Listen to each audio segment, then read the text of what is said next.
రే ఉన్ని పల్లకి పాట వినిపిస్తోంది. నంబూద్రి వాళ్ళు వచ్చేస్తున్నారు. నువ్వు రారా.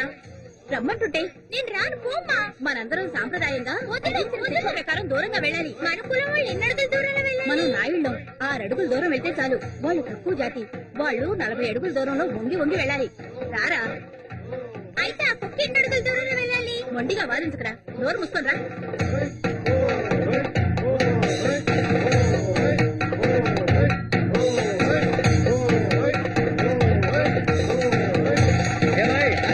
తక్కువ కులం వాళ్ళంతా ఈ వీధిలో నడవకూడదని రాసి పెట్టాం. కనిపించడం లేదా? నా పేరు మాధవన్, బిఏబిఎల్ వకీల్ని. నేను కోర్టుకు వెళ్ళాలి, టైం అయింది.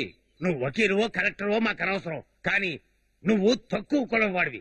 ఈ వీధుల్లో నడిచే అధికారం లేదు. మహారాజా జయంతి యాగం జరగబోతోంది.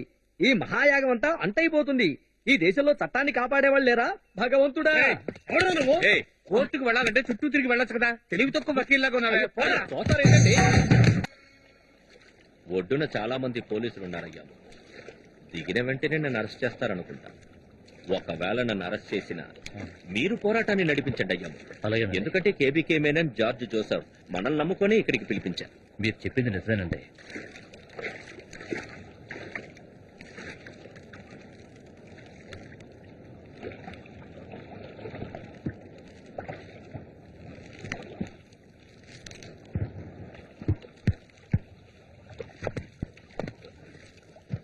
ఏంటంటే ఈ పూలదండ?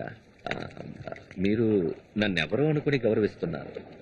మీరు ఈరోడు రామస్వామి నాయకరే కదా? అవునండి. తిరువిదాంకూర్ మహారాజా వారు మమ్మల్ని పంపించారు. మీరు మా సంస్థానంలో ఉన్నంత వరకు గవర్నమెంట్ గెస్ట్ గా ఉండాలని ఉత్తర్వు. నేను మీ గవర్నమెంట్ గెస్ట్ గా ఎలా ఉండగలను? తిరువిదాంకూర్ మహారాజా వారు ఢిల్లీ వెళ్ళినప్పుడల్లా ఈరోడ్ రైల్వే స్టేషన్ పక్కనే ఉన్న మీ బంగ్లాలో దిగడం అలవాటు. దానికి బదులుగా మా మహారాజా వారు గవర్నమెంట్ గెస్ట్ హౌస్ లో దింపాలనుకుంటున్నారు. దానికి మీరు ఒప్పుకోండి. నేను మీ ప్రభుత్వానికి వ్యతిరేకంగా పోరాటం చేయడానికి వచ్చాను. నేను మీ గెస్ట్ ఎలా అవ్వగలను? కావాలంటే మీరు నన్ను అరెస్ట్ చేయొచ్చు.